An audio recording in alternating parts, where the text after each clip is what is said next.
Cochise County Courthouse, 1878. Docket number 47. Newman Clanton versus unknown parties. Theft of 83 head of cattle. The plaintiff's signature is clear. Docket number 62, same year. Territory of Arizona versus Newman Clanton. Suspected organizer of rustling operations. Same handwriting. Same man filing complaints about the exact crime he's accused of running. Was he a victim or an architect? Here's something most people don't realize. The story you're hearing right now almost stayed buried forever. Not because it wasn't important, but because finding it meant digging through hundreds of documents that nobody bothered to digitize. Most of these tales, they're one water leak, one archive closure, one budget cut away from being lost forever. And honestly, I can't do this alone. Right now we're tens of thousands strong, but keeping these stories alive takes more than just views. It takes time in dusty archives, scanning old newspapers, piecing together fragments that history tried to erase. So if you want more of these stories that your history teacher never mentioned, do me a favor. Hit the like button, subscribe, and if you can spare the price of a coffee, there's a Buy Me a Coffee link below. It literally keeps me in the archives instead of taking a second job. Huge thanks to Sarah M., who just supported. You're the reason stories like this don't die in forgotten filing cabinets. Now, let's continue. The records don't lie, but they also don't agree. Newman Haynes Clanton arrived in Cochise County, Arizona Territory, sometime around 1876.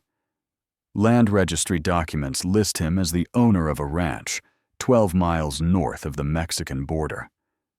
Property tax records from 1877 show declared assets, ranch buildings, grazing land, and an estimated herd of 240 cattle. Standard frontier rancher. Nothing unusual in the paperwork. Then the court records begin in 1878. Through 1881, Newman Clanton appears as plaintiff in no fewer than 7 livestock theft cases. Each filing follows identical procedure: sworn testimony of missing cattle, description of branded animals, formal complaint seeking investigation and restitution. The territorial court clerk recorded these complaints in meticulous detail: dates, locations, estimated losses. Clanton presented himself as a victim of the rampant rustling plaguing the border region. But cross-referencing those same years in Arizona territorial reports reveals a parallel record. Newman Clanton, defendant. Suspected involvement in organized cattle theft. Witness statements placing him in proximity to rustling operations. Law enforcement documentation alleging coordination of cross-border livestock smuggling.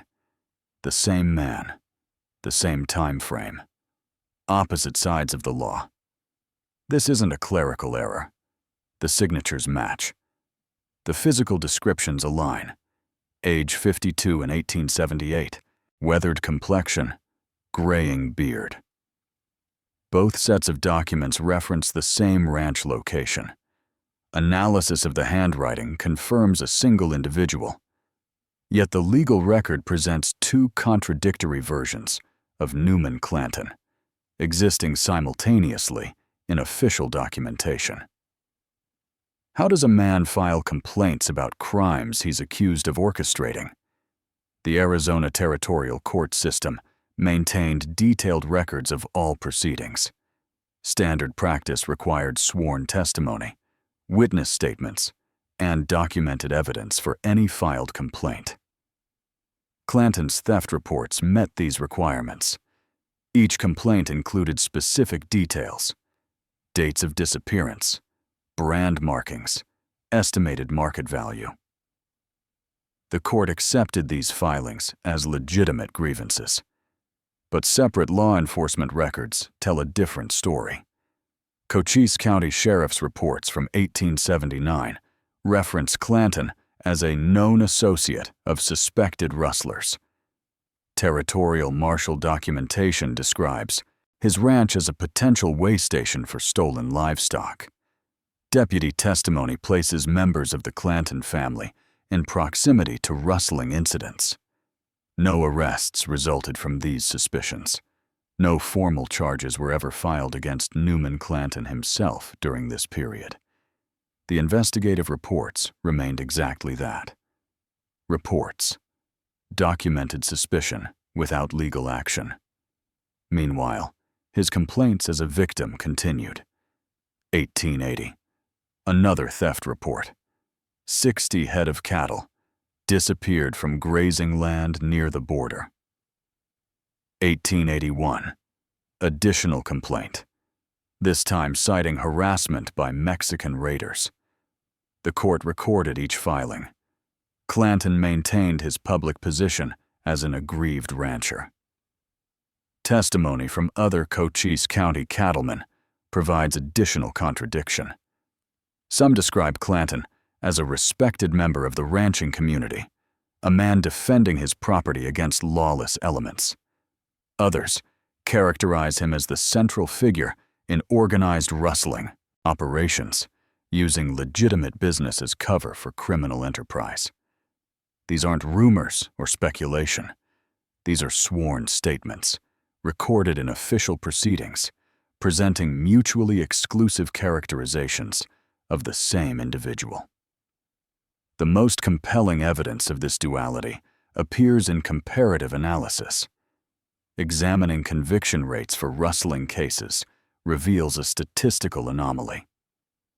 In 1879, Cochise County reported 83 separate cattle theft incidents. Only 4 resulted in convictions. Adjacent Pima County, with similar geography and livestock populations, reported 41 incidents with 18 convictions. Someone in Cochise County had influence over investigative outcomes. Newman Clanton died in August of 1881, killed in an ambush at Guadalupe Canyon. His death generated newspaper coverage, obituaries, and legal proceedings regarding his estate. But the contradiction in his official record? That remained unresolved. The Bub. Territorial court never reconciled the parallel documentation. No investigation determined which version represented truth. The records simply closed. Plaintiff and defendant, victim and orchestrator. Both versions preserved in separate archives, neither officially invalidated. The question isn't whether Newman Clanton rustled cattle or defended against rustlers. The question is how the legal system documented both realities simultaneously without demanding resolution. That answer reveals something larger than one man's criminal history. It exposes how frontier justice operated when institutional authority remained negotiable. The contradiction in the records isn't an error. It's evidence of a system that allowed certain men to exist in legal duality, benefiting from both sides of the law. And that duality was about to turn deadly. The border wasn't just lawless, it was profitable.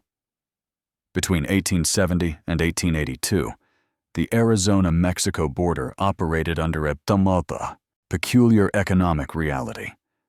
Official U.S. Customs records from this period document a steady increase in legitimate cattle imports from Mexico into Arizona territory. The numbers climb year over year. 1875, 4,200 head declared at border crossings.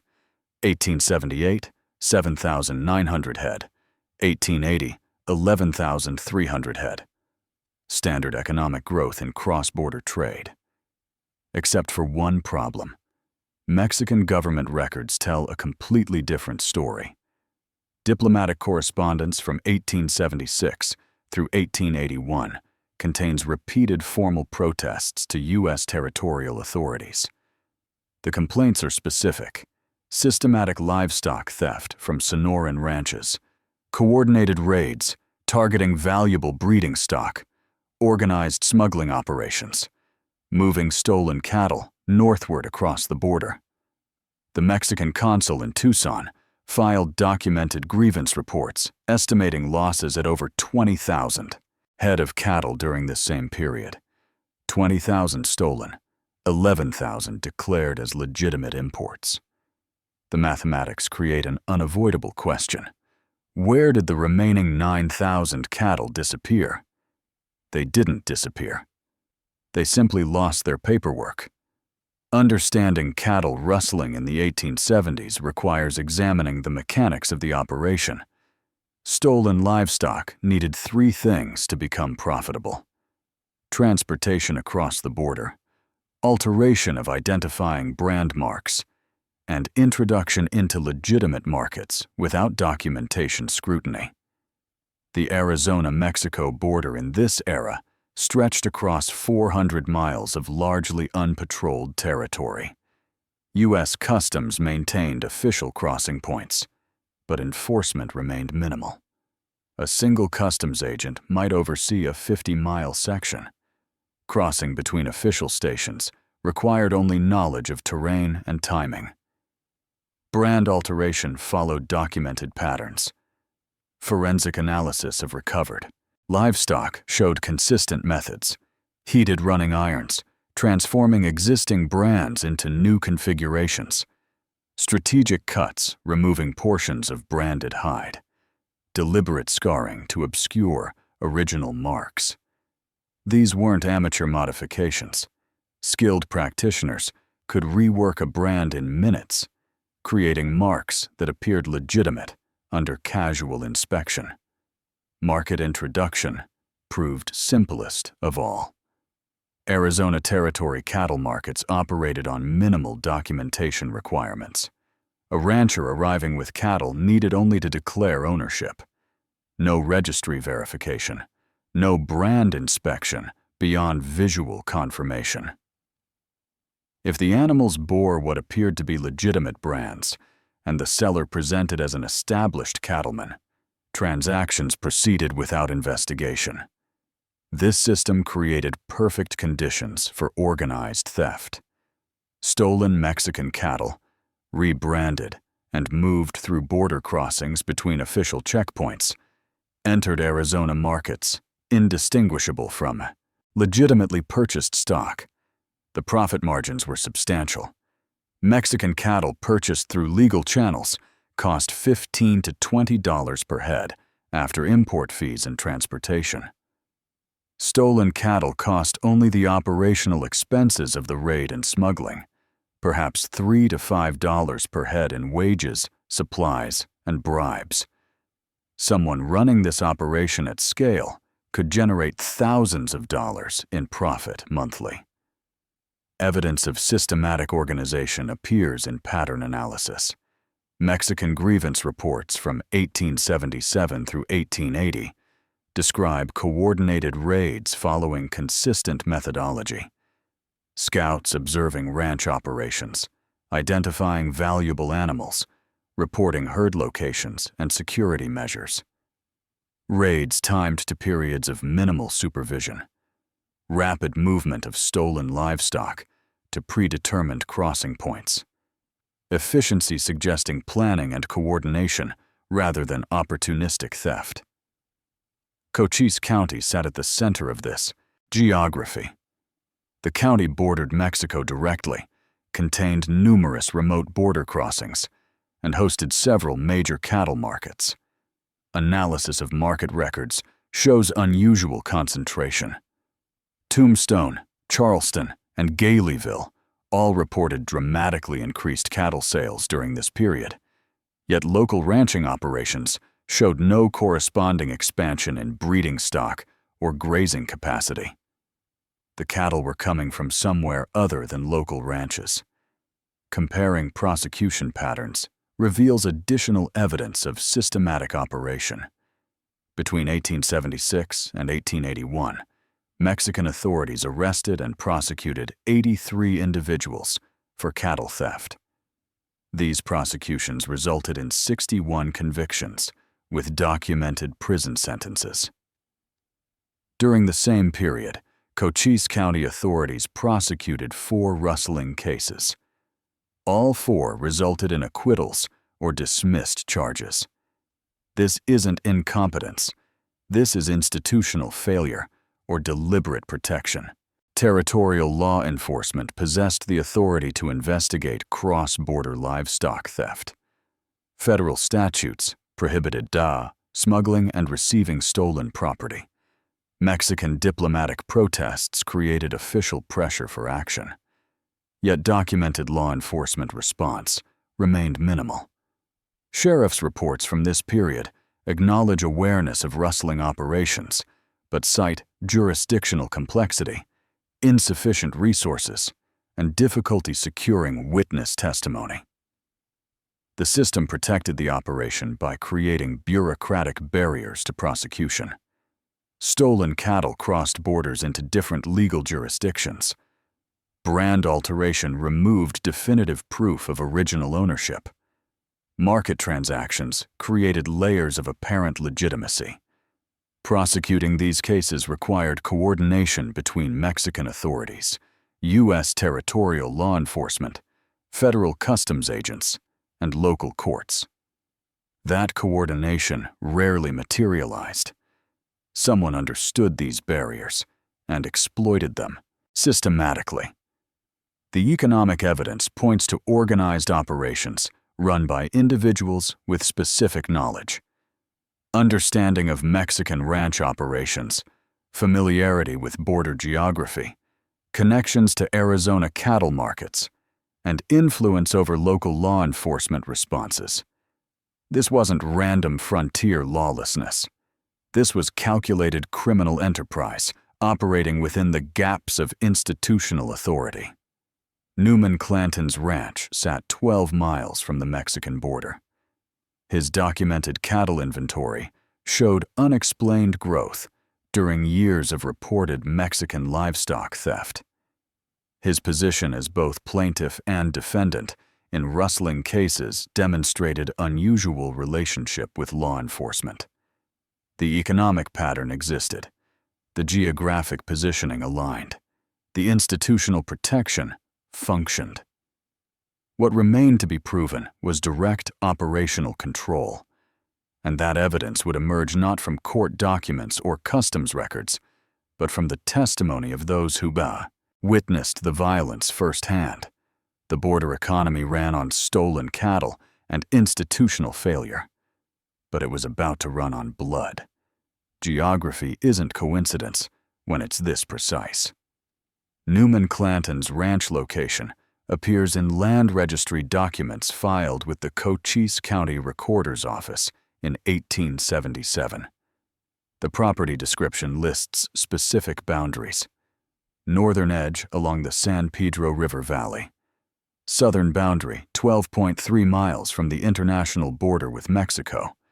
Eastern access via established cattle trails leading toward the Dragoon Mountains. Standard property documentation. Until you map it. Overlaying Clanton's ranch location with documented smuggling routes from the same period reveals strategic positioning. His southern boundary sat adjacent to 3 separate canyon systems, known to law enforcement as crossing points for illicit border traffic. Guadalupe Canyon, Skeleton Canyon, and San Bernardino Canyon all fell within a 15-mile radius of his property. These weren't tourist destinations. These were remote, difficult-to-patrol corridors used specifically because their terrain prevented easy law enforcement access. The ranch also positioned itself along established cattle trails running north from the border toward Tombstone and Charleston markets. Stolen livestock moving from Mexico into Arizona territory would naturally pass within miles of Clanton property. For someone running smuggling operations, this location provided both access to crossing points and integration with legitimate cattle movement patterns. But positioning alone proves nothing. Plenty of ranchers operated near the border. What distinguishes the Clanton operation is the family structure built around it. Newman Clanton had 3 sons who reached adulthood during the critical period. Joseph Isaac, known as Ike, born 1847. William, called Billy, born 1862.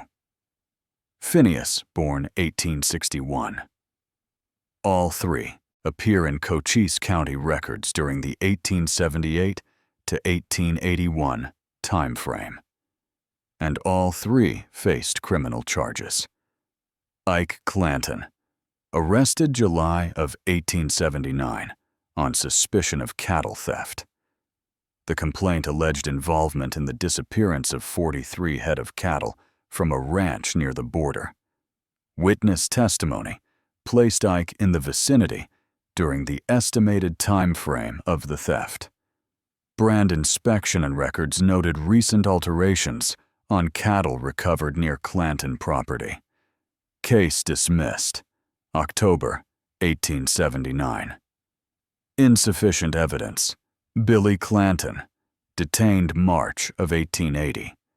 Charges: receiving stolen property, specifically livestock bearing Mexican brands.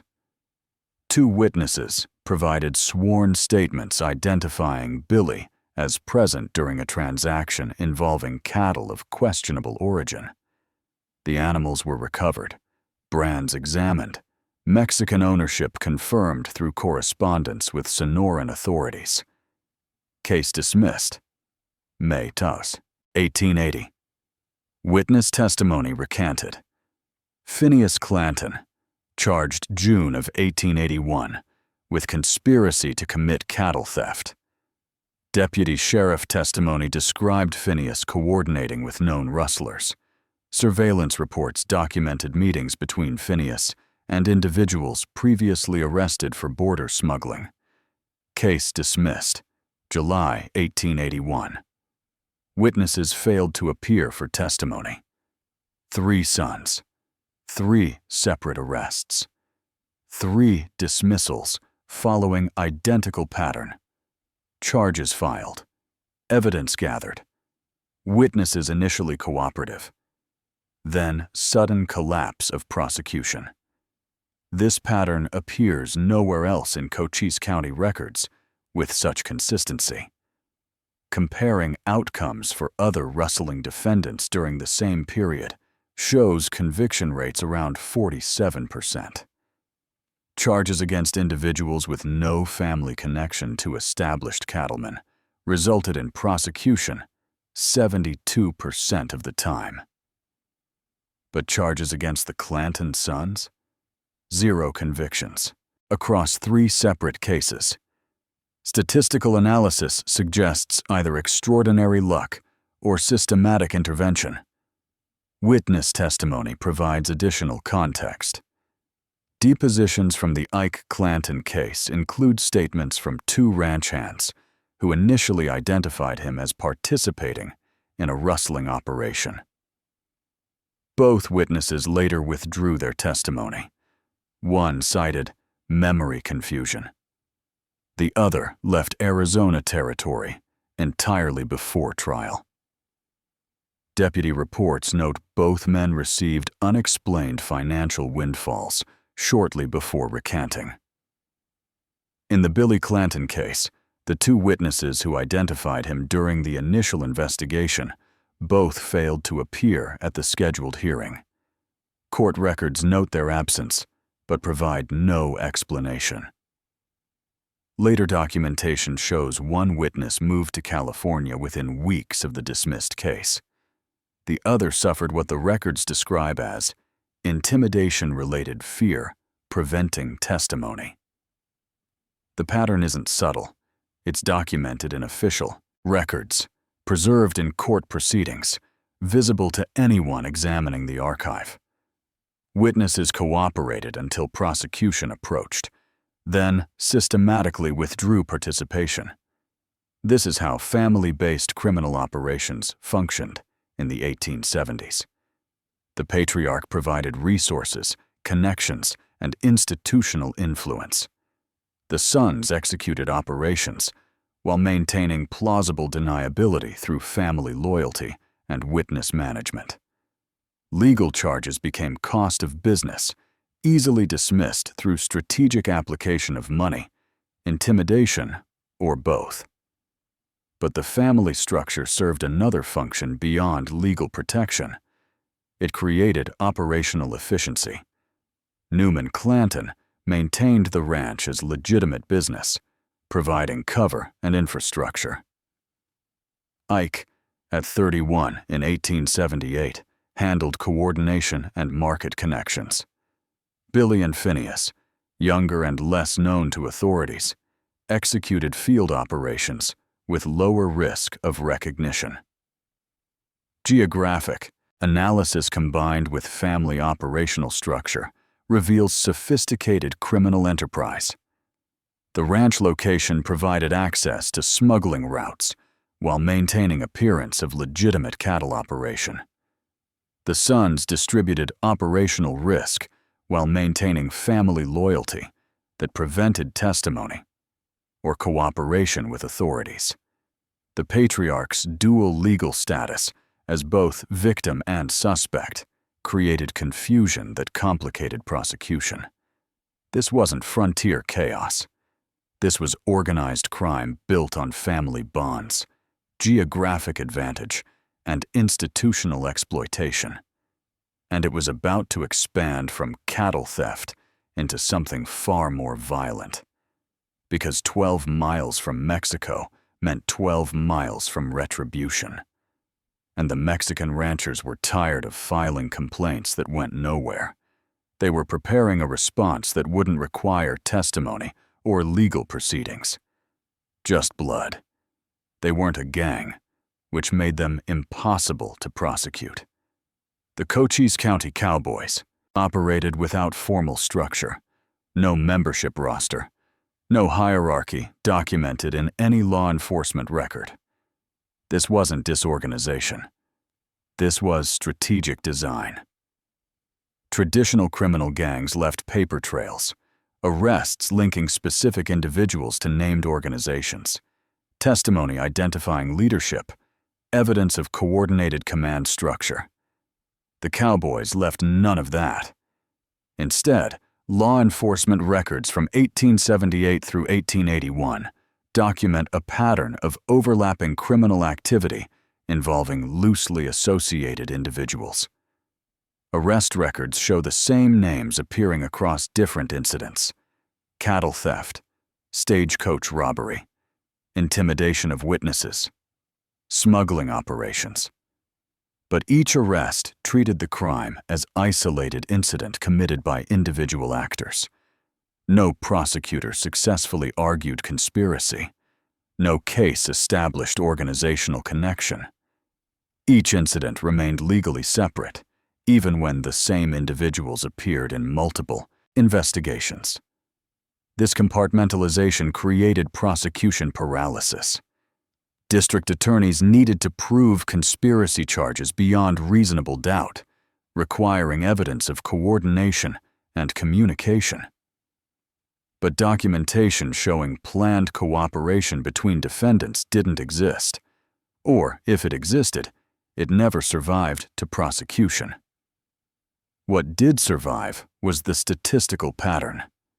Between January of 1878 and December of 1881, Cochise County law enforcement documented 237 separate criminal incidents: rustling, robbery, assault, intimidation, smuggling.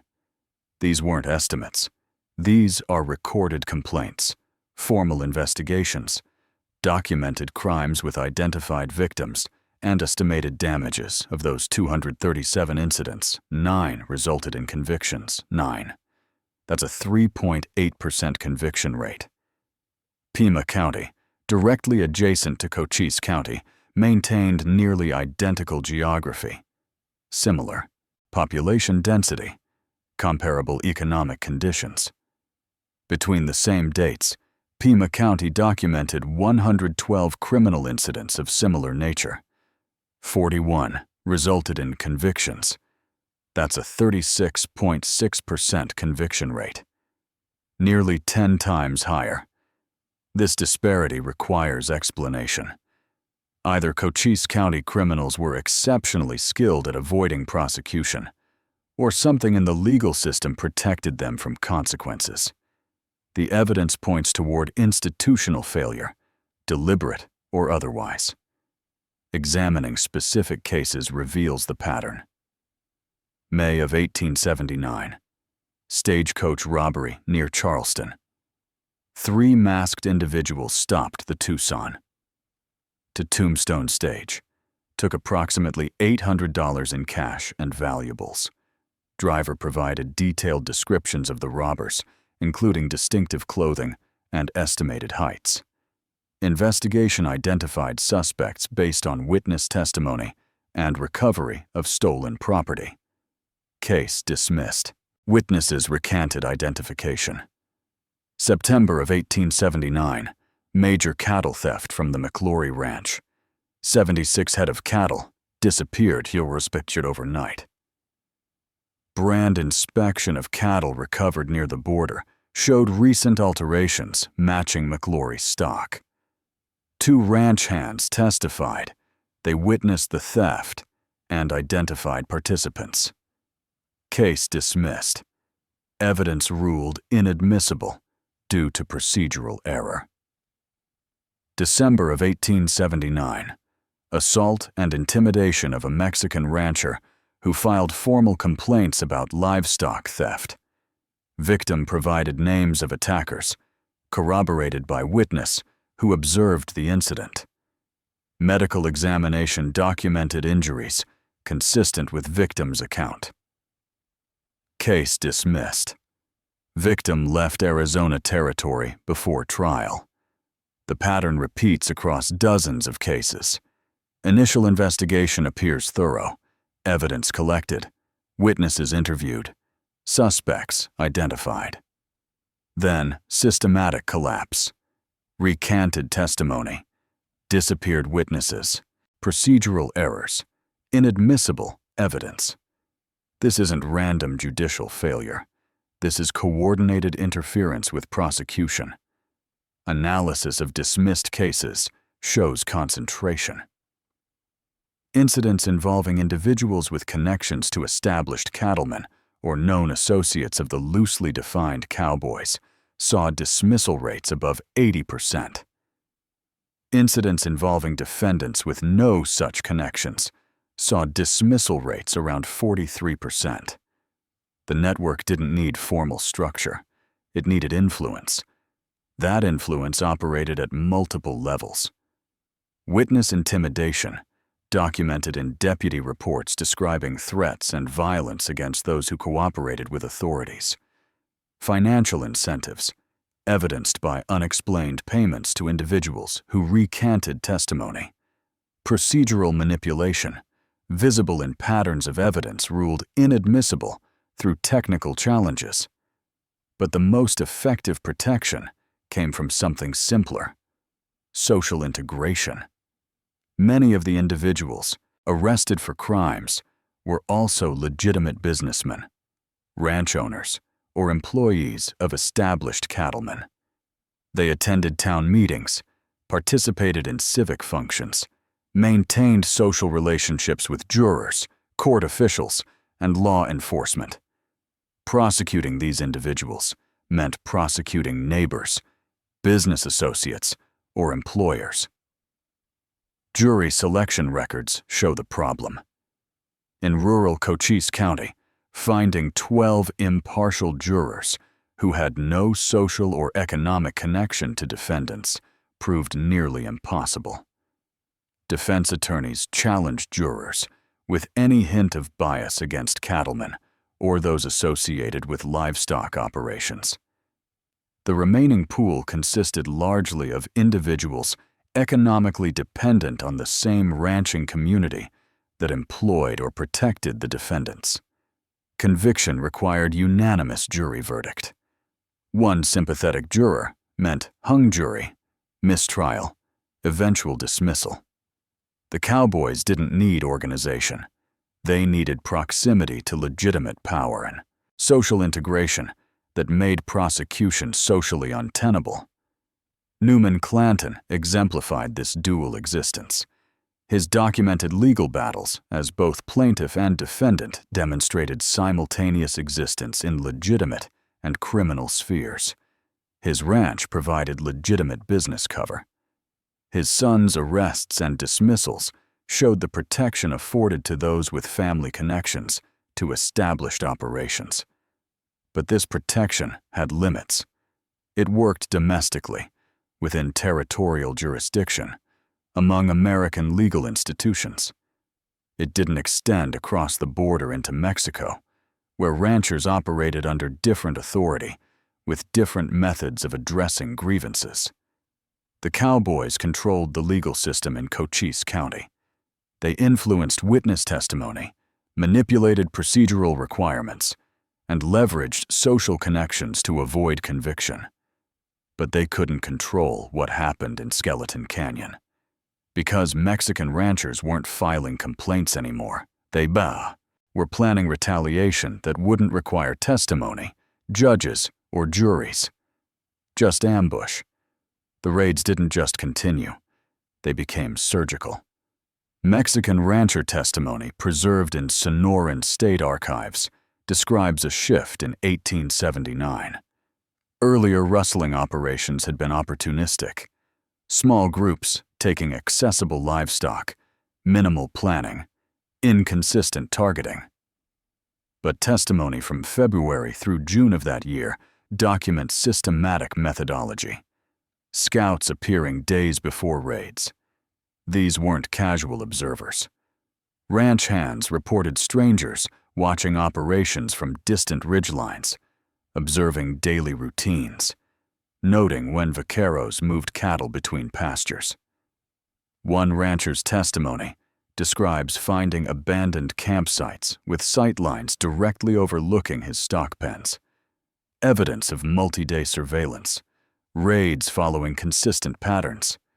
Targeting occurred during predictable low supervision periods, early morning hours, days when vaqueros worked, distant sections of large ranches, nights following local festivals when security relaxed. The timing wasn't luck. Someone was gathering intelligence and planning operations around observed vulnerabilities. Rapid extraction following precise routes. Stolen cattle moved north toward the border along paths that avoided main roads and settlements. Recovery efforts by Mexican authorities consistently lost trails at the same crossing points. The routes were established, tested, and protected. This represented operational sophistication beyond random theft. It required coordination, communication, and advanced planning. Grievance letters from Mexican ranchers to Arizona territorial authorities escalated through 1879. These weren't informal complaints. These were formal diplomatic protests filed through official channels, documented in correspondence between the Mexican consul in Tucson and the Arizona territorial governor. March 1879, letter from Rancher Ignacio Pesquera, documenting loss of 112 head of cattle. Description of surveillance and coordinated raid. Request for investigation and recovery assistance. Response. Acknowledgement received. Matter referred to Cochise County Sheriff. May 18, 79. Letter from rancher Luis Terrazas describing second raid on his property within 3 months. Total losses exceeding 200 cattle. Detailed description of organized operation involving multiple participants. Response. Investigation pending. Jurisdictional complexity noted. July 18, 79. Collective letter signed by 17 Sonoran ranchers. Combined documented losses. Approximately 2,000 head of cattle over 18-month period. Request for joint U.S.-Mexico law enforcement action. Response. Sympathies expressed. No actionable plan provided. The pattern in official responses reveals institutional paralysis. Authorities acknowledge the problem, expressed concern, then took no meaningful action. Mexican ranchers were filing complaints into a system designed to produce paperwork rather than results. Statistical analysis of raid frequency shows concerning escalation. First quarter of 1879, 11 documented raids. Second quarter, 19 raids. Third quarter showed acceleration towards something beyond theft. The raids were becoming more aggressive, targeting larger herds, involving more participants. Someone was growing confident or desperate. Then, in late July of 1879, something changed. Mexican sources reference a communication received by several prominent Sonoran ranchers. The correspondents proposed a meeting to discuss peaceful resolution of ongoing disputes regarding cattle movement across the border. The exact wording of this proposal doesn't survive in any archive. No copies exist in U.S. territorial records. Mexican diplomatic files contain only oblique references to proposed negotiations, without preserving the actual communication. What is documented? Several Mexican ranchers agreed to attend this meeting. They brought vaqueros as security and transportation support. The meeting location was specified as Skeleton Canyon, a remote area roughly 12 miles south of the Arizona border. The choice of location raises immediate questions.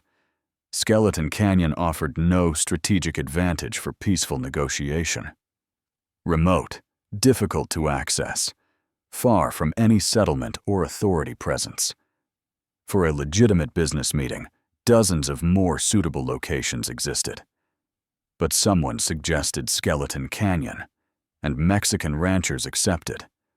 Why would experienced cattlemen agree to meet in such an isolated location with individuals they suspected of systematic theft? Several explanations exist. Possibility 1. The proposal offered something valuable enough to justify the risk. Perhaps return of stolen livestock, financial compensation, or cessation of raids. The communication might have included specific details that made the offer appear legitimate. Possibility 2. The ranchers intended to bring sufficient force to protect themselves while negotiating from a position of strength. Meeting in a remote location prevented interference from U.S. authorities, who might complicate direct confrontation. Possibility 3. The ranchers suspected a trap, but chose to confront it directly rather than endure ongoing raids. Years of unanswered complaints and continued losses might have pushed them toward direct action, regardless of risk. No documentation definitively explains their decision. What survives is the outcome. The meeting was scheduled for late July of 1879. Mexican ranchers and vaqueros departed their Sonoran properties, traveling north toward Skeleton Canyon.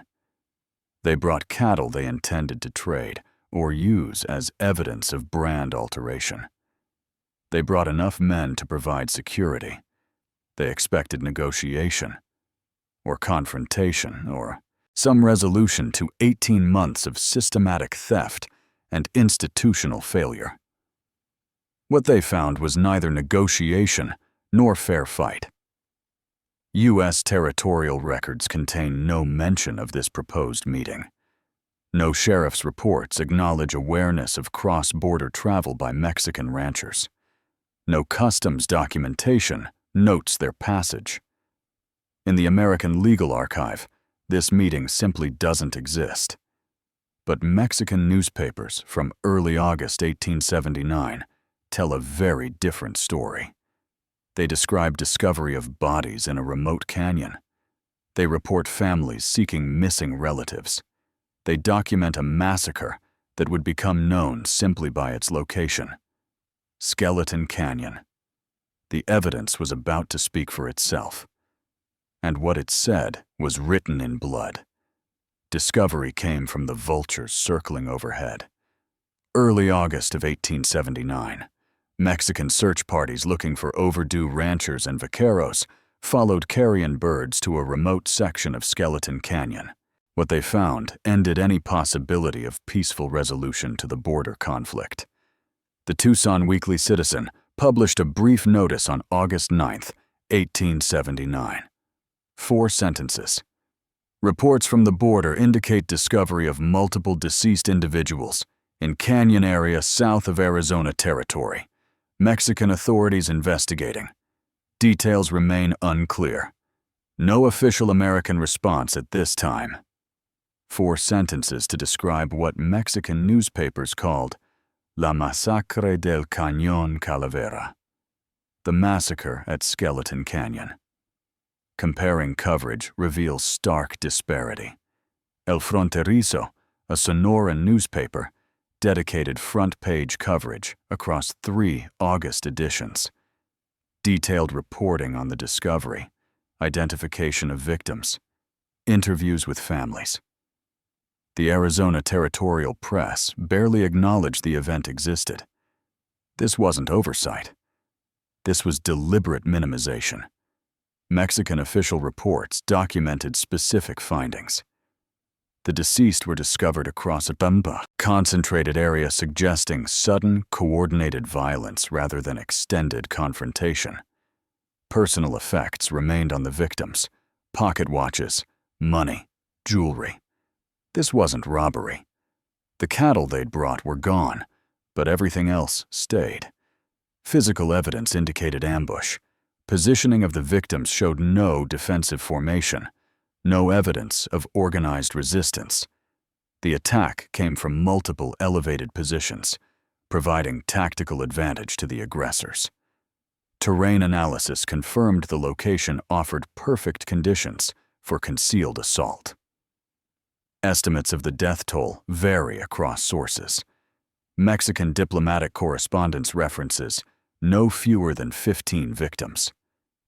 Some witness accounts from family members searching for missing relatives suggest higher numbers, possibly 19.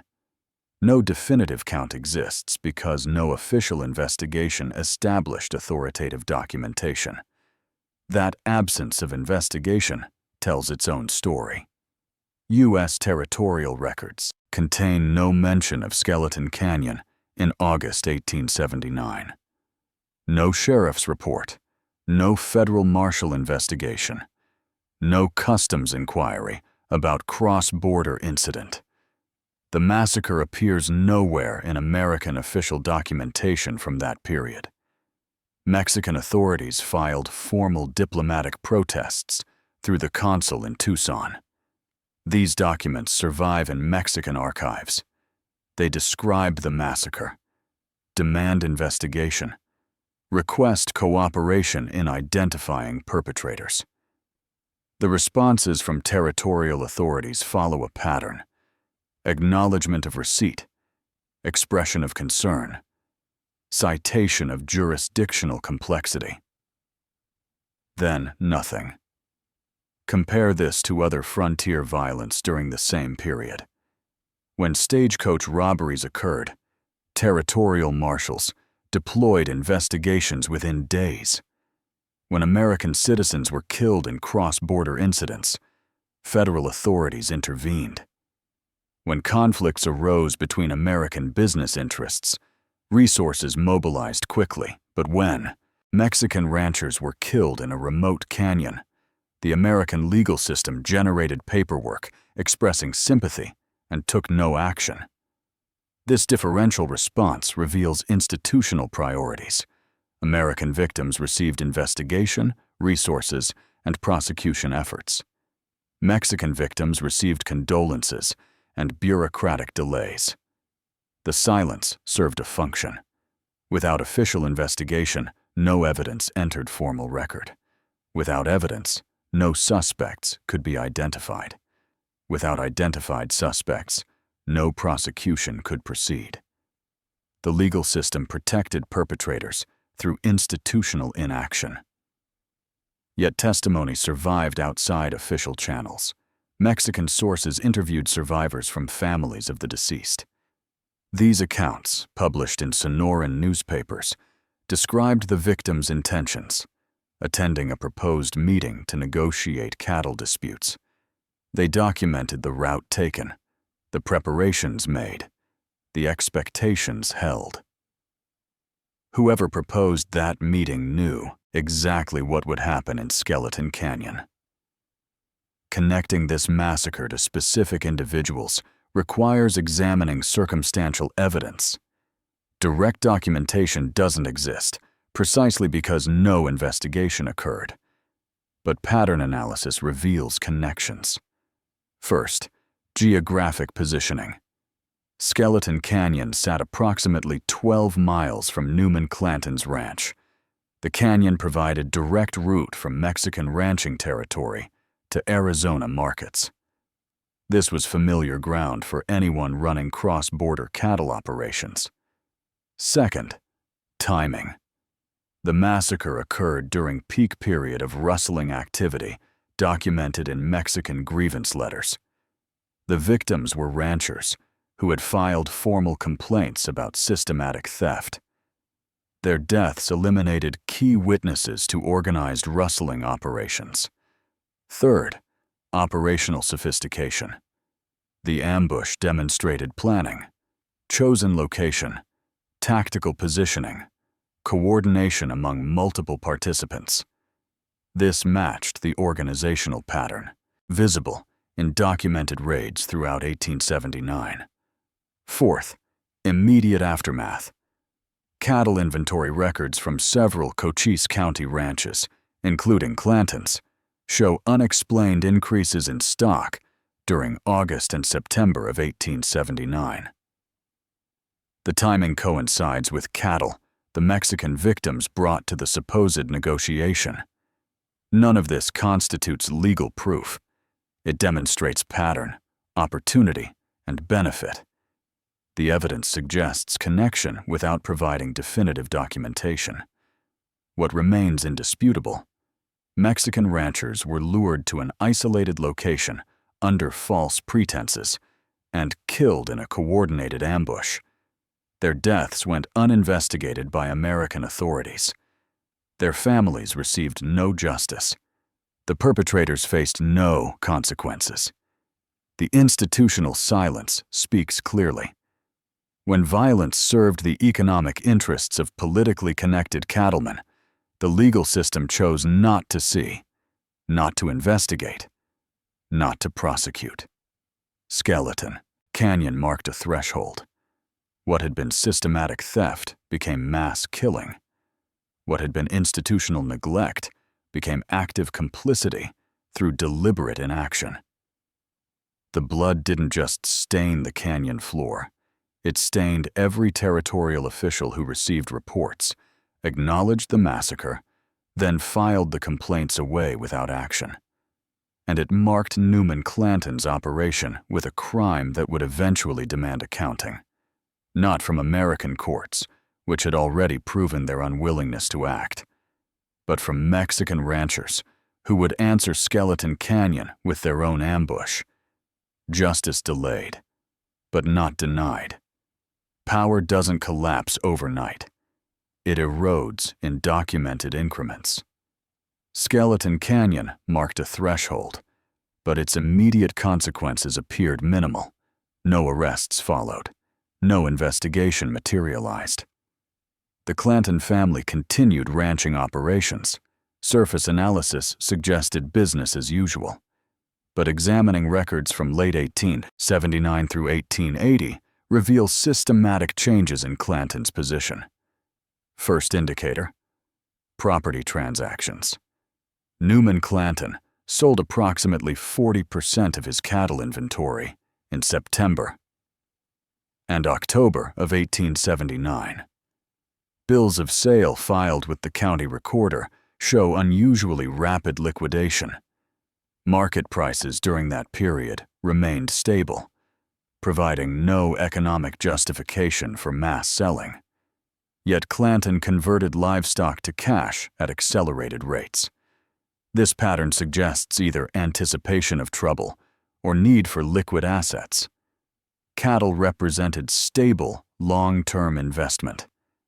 Cash suggested preparation for mobility or legal expenses. Second indicator, law enforcement attention. Deputy reports from November 1879 reference increased surveillance of known cowboys and their associates. These weren't formal investigations. These were documented observations, noting movement patterns, recording association networks, tracking cattle, transactions. The reports name Newman Clanton specifically, not as primary suspect, but as person of interest in ongoing border security concerns. That designation carried no legal weight, but indicated shift in official attention. Third indicator, family behavior changes. Ike Clanton's documented presence in Tombstone increased dramatically in early 1880. Previous years showed sporadic visits. 1880 records show him establishing residence, conducting regular business, maintaining visible public presence. This represented strategic repositioning away from the ranch and closer to political centers. Billy and Phineas remained at the ranch, but reduced their visible involvement in cattle operations. Ranch employment records show Newman hiring additional hands to replace work previously done by family members. The sons were creating distance from direct operational involvement. This pattern matches documented response to increased legal scrutiny, establish legitimate business presence, reduce direct participation in activities under investigation, maintain plausible deniability. But the most significant change came from outside the Clanton network entirely. Wyatt Earp arrived in Tombstone in December of 1879. His brothers Virgil, Morgan, and James followed shortly after. Their presence initially appeared unremarkable. Tombstone was booming mining town, attracting opportunists, businessmen, and lawmen. The Earps fit that pattern. Court records show Wyatt filing business licenses for gambling operations. Property records document purchases of mining claims and real estate. Standard entrepreneurial activity. Nothing suggesting conflict with established cattlemen. But Virgil Earp's appointment as Deputy U.S. Marshal in November of 1880 changed the equation. Federal law enforcement authority brought different jurisdiction, different priorities, and critically, different relationships with local power structures. The Earps weren't embedded in Cochise County social networks. They owed no favors to established cattlemen. They maintained no business relationships requiring accommodation with rustling operations. Their authority derived from federal appointment rather than local election. This independence made them dangerous to operations that relied on local institutional protection.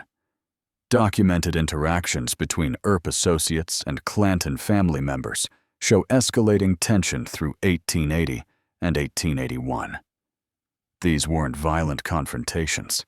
These were legal disputes, business disagreements, and jurisdictional challenges. March 1880. Virgil Earp confronted Ike Clanton regarding alleged threats against a witness in a pending case. No arrest resulted, but the incident appears in deputy reports as example of federal authority challenging local intimidation practices. July 1880. Dispute over ownership of allegedly stolen mules. Wyatt Earp, acting as deputy sheriff, seized animals Ike Clanton claimed as legitimate property. The dispute went to court. Clanton lost. The ruling established precedent that federal and territorial law enforcement would challenge property claims lacking clear documentation. October 1880. Public argument between Virgil Earp and Newman Clanton regarding law enforcement jurisdiction over border area ranches. Witnesses recorded heated exchange about federal versus local authority. No resolution reached, but the confrontation demonstrated unwillingness to defer to established cattlemen. These incidents individually appear minor, Collectively, they demonstrate systematic challenge to the social and legal arrangements that had protected rustling operations. The cowboys had operated successfully by maintaining local institutional control. When federal authority arrived with different priorities and no local obligations, that protection weakened. Newman Clanton faced a strategic problem. His operation depended on witness intimidation, judicial manipulation, and law enforcement accommodation. The ERPs represented authority structure resistant to those tactics. Federal jurisdiction complicated traditional methods of avoiding prosecution. Simultaneously, Mexican ranchers were organizing their own response to Skeleton Canyon. Diplomatic channels had failed. American legal system had proven unwilling to act. Direct retaliation remained the only available recourse. Clanton's authority was being compressed from both sides. American law enforcement was tightening oversight. Mexican ranchers were planning vengeance. The space in which he'd operated successfully for years was contracting. Records from early 1881 show Newman Clanton spending less time at the ranch, more time in Tombstone and other settlements. His visible presence in border areas decreased. Associates later testified this represented recognition of increased danger from Mexican retaliation. But avoiding the border didn't eliminate the threat. It simply delayed the accounting. The evidence shows a man whose power was systematically dismantled through combination of federal law enforcement pressure and cross-border retribution planning. The institutional protection that had enabled Skeleton Canyon was failing. The consequences were approaching, and in August of 1881, they would arrive in another canyon, bringing the same violence Newman Clanton had allegedly enabled. The patriarch was about to learn that border justice worked both directions. August 13, 1881. Newman Clanton died in Guadalupe Canyon, ambushed in the same manner he allegedly enabled. The Tombstone Epitaph published the death notice on August 16th, brief obituary. Newman H. Clanton, prominent cattleman, killed by Mexican raiders in Guadalupe Canyon.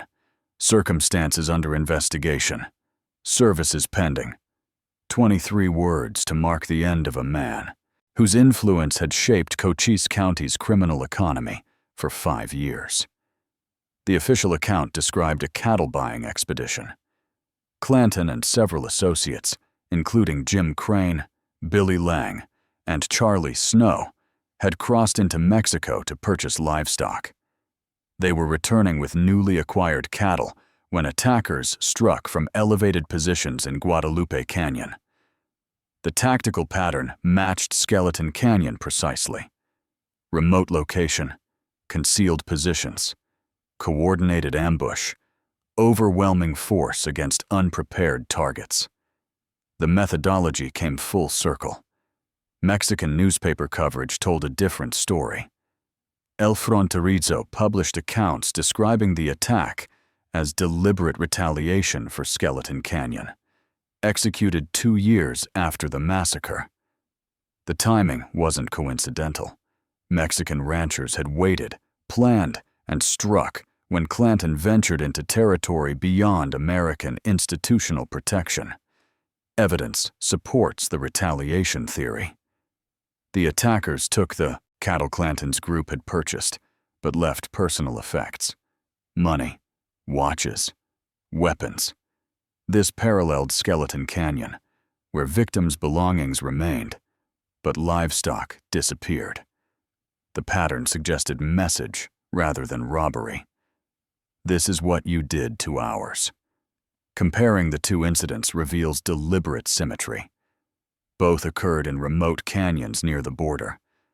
Both targeted groups involved in cross-border cattle operations. Both employed ambush tactics from elevated positions. Both resulted in complete elimination of targets with minimal risk to attackers. The irony operates on multiple levels. Newman Clanton spent years exploiting institutional gaps that prevented prosecution of border violence. When Mexican ranchers used identical tactics against him, those same institutional gaps prevented investigation or justice for his death. Territorial authorities expressed outrage at the killing of American citizens. Diplomatic protests were filed with Mexican authorities. Demands for investigation and prosecution followed. The response from Mexican officials mirrored earlier American responses to Skeleton Canyon. Acknowledgement, concern, jurisdictional complexity, then violence. The wheel had turned completely. What Newman Clanton helped establish as operational practice became the method of his death. What the American legal system refused to investigate in Skeleton Canyon, Mexican authorities declined to pursue in Guadalupe Canyon. But the immediate impact wasn't diplomatic. It was organizational. Newman Clanton's death eliminated the central authority holding his family's operation together. Analysis of subsequent events shows rapid deterioration of Clanton influence. First indicator, property fragmentation. Estate records filed in September 1881 show the ranch and remaining assets divided among family members. No single heir assumed control. Ike, Billy, and Phineas each received portions, but lacked their father's authority to coordinate operations or maintain network connections. Second indicator, loss of institutional protection.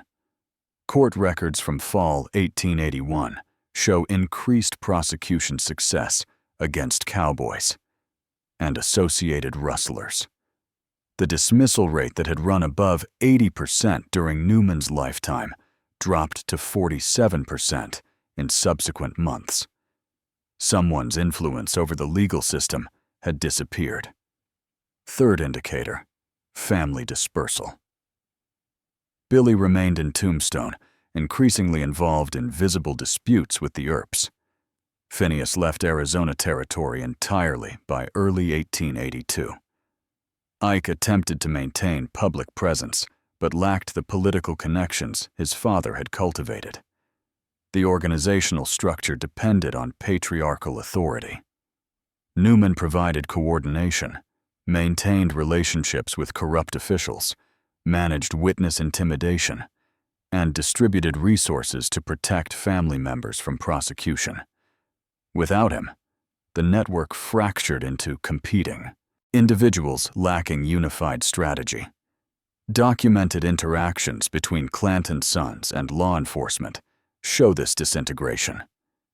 Where Newman had maintained calculated distance from direct confrontation, his sons engaged in public arguments, visible threats, and confrontational behavior that invited rather than avoided legal attention. Most critically, they lost the discipline that had kept the operation functioning. Newman understood the value of institutional relationships, strategic patience, and maintaining legitimate business fronts. His sons demonstrated none of these qualities. The evidence appears in escalating public disputes through September and October 1881. Ike Clanton engaged in repeated verbal confrontations with Wyatt and Virgil Earp. These weren't private disagreements. These were documented public arguments, witnessed and recorded, creating legal liability. Billy Clanton, 19 years old in 1881, lacked his father's experience navigating complex legal situations. His documented behavior shows impulsive responses rather than calculated strategy. Without patriarchal control, the family's criminal enterprise collapsed into personal vendettas and visible confrontations. The careful balance Newman had maintained between legitimate business and criminal operation disappeared. This deterioration reached its climax on October 26, 1881. The gunfight at the OK Corral. Billy Clanton killed. Ike survived but faced prosecution. The family's remaining influence evaporated in 30 seconds of documented violence. The gunfight itself stemmed directly from the loss of Newman's stabilizing authority. Had the patriarch survived, the confrontation likely would have been avoided through the same institutional manipulation that had protected the family for years. But Newman died in Guadalupe Canyon, victim of the violence he allegedly enabled. His death removed the strategic intelligence that had kept his sons out of prison and alive. 2 months later, Billy was dead, and Ike was facing charges that would effectively end the family's prominence. The collapse was complete. The ranch fragmented. The sons scattered or died. The institutional protection vanished. The criminal enterprise that had operated successfully for 5 years ceased to function. Newman Clanton's legacy wasn't the ranch or the cattle or the accumulated wealth. It was a demonstration of how frontier criminal operations depended entirely on individual authority, institutional corruption, and calculated violence. When the patriarch fell, everything he built fell with him. Not gradually, not with opportunity for succession. Immediately and completely. The canyon that took his life also took his empire. Newman Clanton exists in historical limbo, caught between documented fact and evidentiary gaps. Modern historians examining the Clanton case face a fundamental problem. The archive is deliberately incomplete, not through accident or neglect, but through systematic absence of documentation at critical points. This creates interpretive space where evidence-based analysis meets speculation. The documented facts establish certain realities without dispute. First, Newman Clanton operated a ranch 12 miles from the Mexican border during peak period of cross-border rustling activity. Property records, tax documentation, and land registry confirm this positioning. Geography isn't interpretation. It's measured fact. Second, his sons faced multiple arrests for cattle theft and related charges between 1878 and 1881.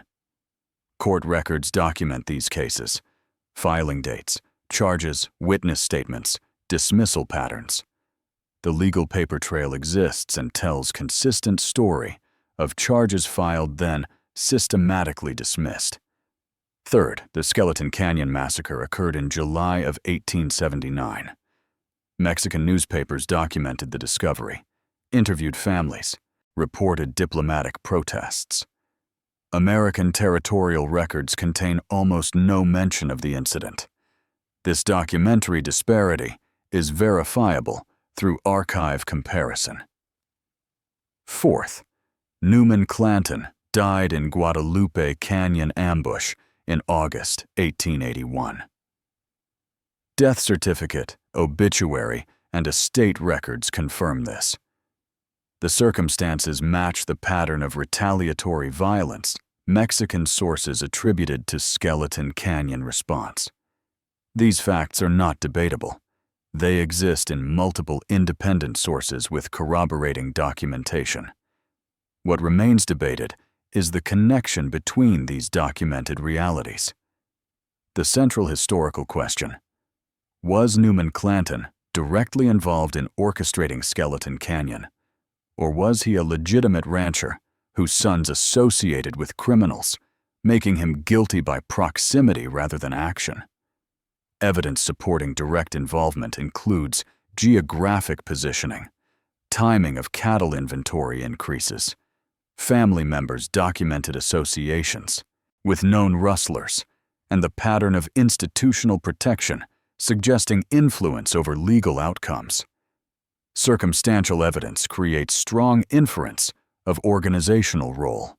Evidence against direct involvement includes absence of any witness testimony directly placing Newman Clanton at Skeleton Canyon, no documentary proof of communication organizing the massacre, and possibility that his sons operated independently while using family resources. The evidentiary gap allows alternative interpretation. This debate matters because it reveals how frontier violence gets remembered and mythologized. Popular Western narratives tend toward binary characterization: heroes versus villains, lawmen versus outlaws, civilization versus chaos. Newman Clanton fits poorly into these categories. He was simultaneously victim and perpetrator, legitimate businessman and alleged criminal organizer, family patriarch, and possible mass murderer. Historical analysis examining Skeleton Canyon faces additional complication. The massacre has been largely forgotten in American historical memory, while remaining prominent in Mexican historical record. This asymmetry reflects broader pattern of whose suffering gets documented and remembered. Comparing historiography reveals the disparity. American Western history focuses heavily on events like the gunfight at the OK Corral, which killed 3 people and lasted 30 seconds. Skeleton Canyon, which killed 15 to 19 people in coordinated ambush, appears in few mainstream American historical accounts. This isn't random omission. This is selective memory serving particular narrative about frontier development. The romanticization of outlaw figures presents another analytical problem. Popular culture often portrays rustlers, gunfighters, and frontier criminals as rebels against authority, individualists resisting civilization's constraints. This framing erases the victims and minimizes the violence. Newman Clanton benefits from this romanticization. He appears in some historical accounts as tough frontier patriarch defending his family against lawless elements. Alternative accounts present him as criminal organizer, responsible for systematic theft and possible massacre. Both narratives exist simultaneously in historical literature. Evidence-based analysis requires distinguishing between what documents prove versus what they suggest. The archive definitively establishes Clanton's geographic positioning, family connections to arrested rustlers, and institutional protection from prosecution. It strongly suggests organized criminal activity and possible involvement in Skeleton Canyon through circumstantial evidence. But it doesn't provide the smoking gun: direct documentary proof of Clanton ordering, planning, or participating in the massacre. This evidentiary gap exists because no investigation occurred. American authorities chose not to document what happened in Skeleton Canyon. That choice created the historical uncertainty that allows competing interpretations. Modern forensic historical analysis can't recover evidence that was deliberately never collected. We're left examining patterns, analyzing probabilities, and acknowledging limits of certainty. What can be stated without speculation? Newman Clanton operated in an environment where systematic cattle theft occurred. Institutional protection enabled criminal activity to proceed without prosecution, and violence escalated to mass killing that went uninvestigated. Whether he personally orchestrated specific crimes remains uncertain. That he profited from and existed within this system is documented fact. The danger in historical analysis is allowing uncertainty about specific acts to obscure certainty about systemic patterns. We may never definitively prove Newman Clanton organized Skeleton Canyon, but we can prove the institutional failure that enabled it, the economic incentives that encouraged it, and the selective justice that protected perpetrators.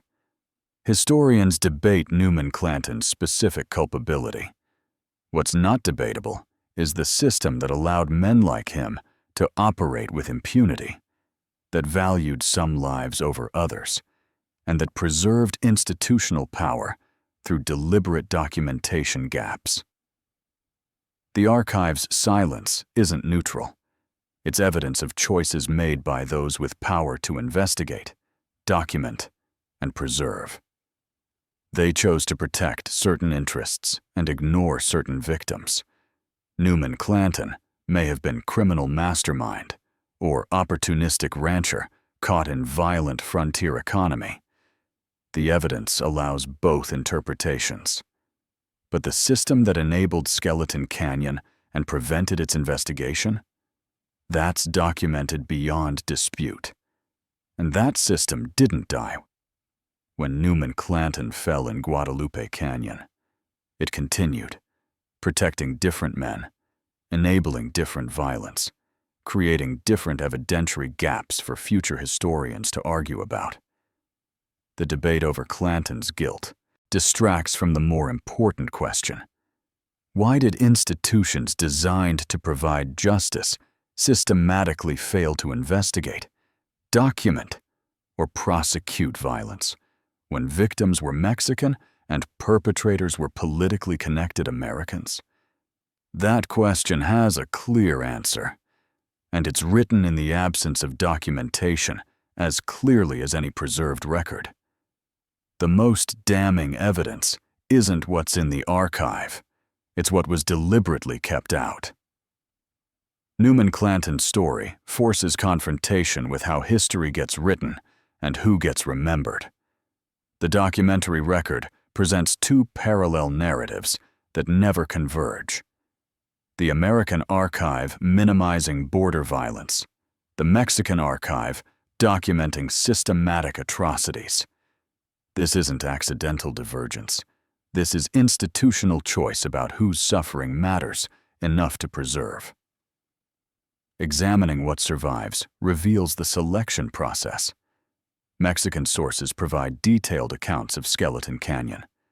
Victim identification, family, interviews, diplomatic protests, newspaper coverage spanning multiple editions. The massacre exists in Mexican historical memory as documented atrocity demanding accountability. American territorial records contain almost nothing.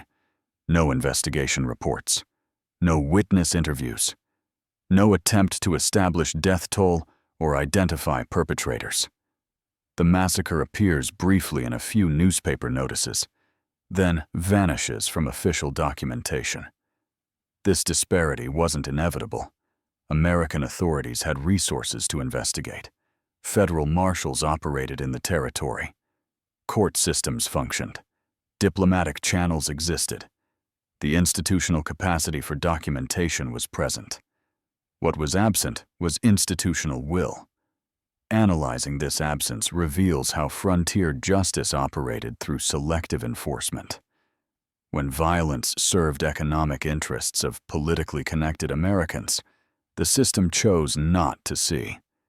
When victims were Mexican nationals, their deaths didn't warrant investigation. When perpetrators had influence over local courts, documentation simply stopped. This wasn't frontier chaos. This was organized institutional failure. The pattern repeats across countless forgotten incidents. Skeleton Canyon stands out only because Mexican sources preserved the record, despite American institutional silence. How many similar events disappeared entirely because no one documented them? That question can't be answered, but the archive's gaps suggest systematic erasure rather than random loss. Newman Clanton benefited from this system throughout his life. His dual status as plaintiff and defendant demonstrated how institutions allowed certain men to exist in legal contradiction. His son's arrests and dismissals showed how influence could neutralize prosecution. His ranch's strategic positioning near smuggling routes went unremarked in official records.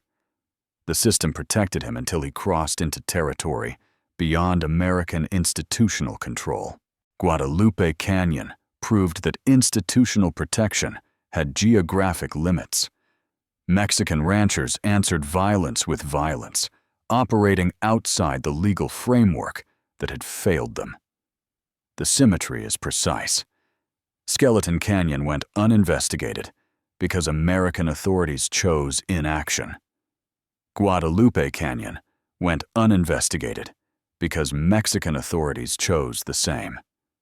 What Newman Clanton allegedly enabled became the method of his death, and the institutional response mirrored perfectly. Justice wasn't served. It was bypassed entirely by both systems.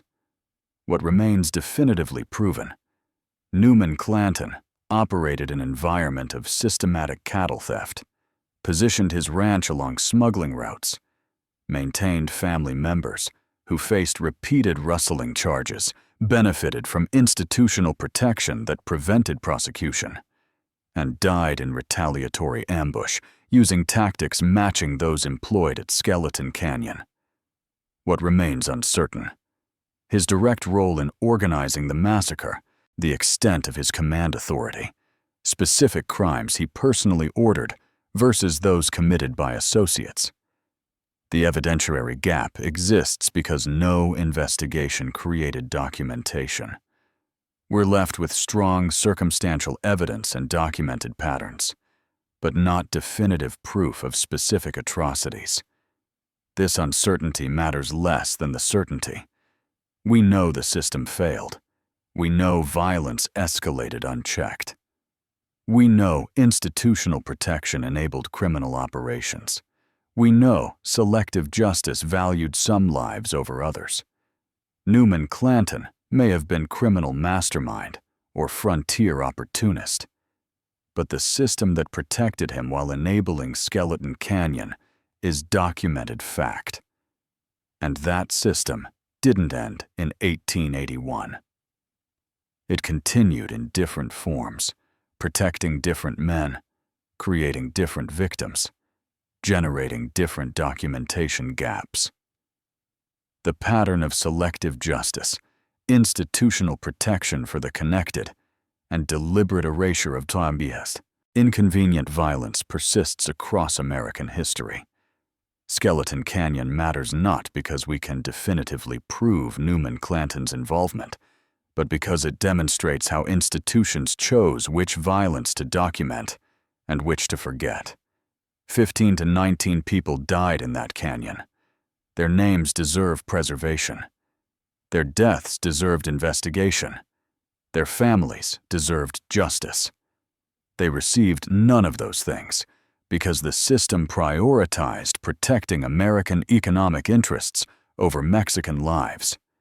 That choice is documented in the archive's silence. Newman Clanton ran the deadliest operation in the Borderlands until the violence he enabled caught up with him. Whether he personally ordered Skeleton Canyon or simply created the conditions that made it inevitable, he built an empire on systematic theft, institutional corruption, and selective violence. Guadalupe Canyon ended that empire in the same manner it operated, through ambush, overwhelming force, and complete institutional indifference to the victims. The wheel turned. The patriarch fell. The system continued, and the archive preserved exactly what those in power wanted remembered, erasing what they wanted forgotten. That's the real story of Old Man Clanton. Not whether he was villain or victim, but how institutions shaped memory by choosing what violence to document and what to deliberately ignore. The evidence speaks clearly. You just have to know how to read the silence. If this investigation into forgotten frontier violence showed you something history books left out, here's what I need you to do. Hit that like button. Seriously, YouTube's algorithm buries content like this unless viewers actively signal it matters.